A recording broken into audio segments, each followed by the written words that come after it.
Hi guys, welcome back to my channel. This is Carlton Black Ops King, and if you've happened onto me by way of happenstance, please do subscribe. We're going to try and get to talk about some good old stuff on the channel.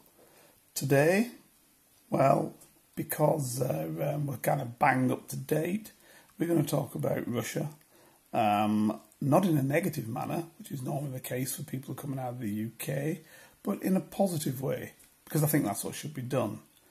In fact, from my opinion, there's too much Russia bashing, and I think that what the World Cup has done is it's put Russia in a good light. Today, Russia just beat Egypt.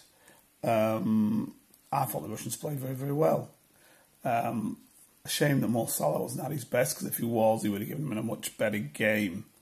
That said, let's look into the history, let's look into the background, let's look into the feel of it. I noticed that the England match the other day, we had very few people turning up, particularly people of colour.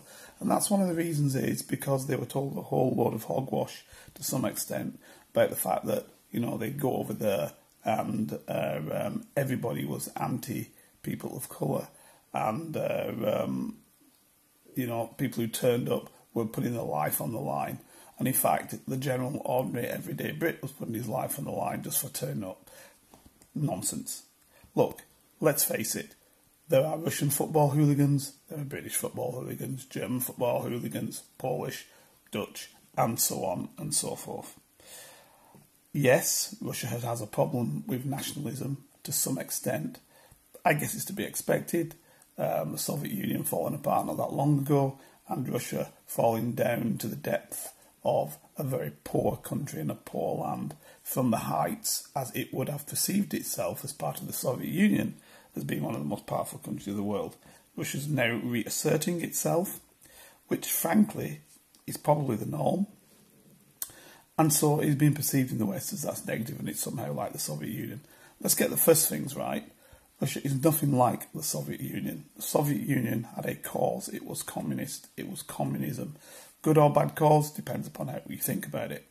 The fact of the matter is, it was a competitive system towards the West. Right now, Russia basically is carrying out capitalism, and to some extent, a capitalism that's more capitalistic than the West is. Are there problems with the state? Yes, there are. President Putin has looked after himself, like most politicians do. And frankly, in addition to that, he has gone the way of what the latest Russians, I'm talking about Russians, not Soviets, have been doing, which is to fill their bank accounts with as much money as they can, but to nothing like the extent of the oligarchs, which frankly, he is in many ways an enemy of, or he has co-opted their influence towards him because they know they can't defeat him. In the old days of Yeltsin, when I say the old days, that's 1990s, when the West, quite frankly, went overboard in trying to re-exploit Russia instead of assisting Russia, Yeltsin allowed around about 20 people to own something like 90% of the wealth of Russia. And I heard quite recently 8 people to own something like 68% of the wealth of the whole of Russia. This was an incredible amount. What has happened is that since Putin's come in, he's dragged a lot of that back. He's looked after himself in the process, but you know what? As you know, people who will regularly listen to the channel, I'm not the greatest lover of politicians, and frankly, that's what most politicians to some extent do. They look after themselves, not necessarily always in a negative manner, not always in a totally corrupt manner, especially not in the West, because there are other ways of doing it, but they make sure they look after themselves.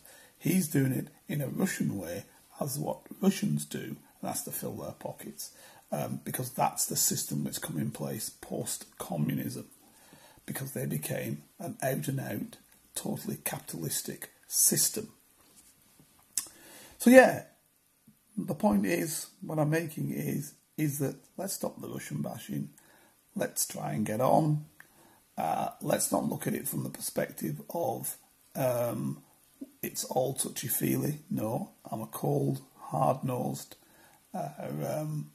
guy who's been brought up in the old days of the Cold War, so I understand exactly what's going on. But I don't think we need to express it in the way we are doing right now. That's just my opinion. And if you have your opinion, give me a shout. Nice to hear from you. For me, the important thing about this channel, your channel, is that you contact me with your thoughts. Now, I should say is that I've had a very good discussion with an individual who has contacted me, Pat Ball. He totally opposite to me. He is anti-EU, a total Brexiteer. And if you look on the channel, you can see that we've been having a backwards and forwards regarding Brexit and what it means for the United Kingdom. And his thoughts are completely opposite to mine. I think Brexit is a very negative thing for the UK. He thinks it's extremely positive. I've highlighted the reasons why I think it's negative. He's put forward his ideas to me as to why he thinks it's positive. I would say it wouldn't I, but I'd say he's dreaming. He has no factual basis behind what he's saying, and I believe that I provide him with facts. But look on the site and you'll see, as I say, come back to the channel. It's all about you. It's about making your discussions with me and about us getting down and understanding why we either agree geopolitically or we don't agree. But discuss it. Hey, it's fun. See you again. All the best. And please subscribe.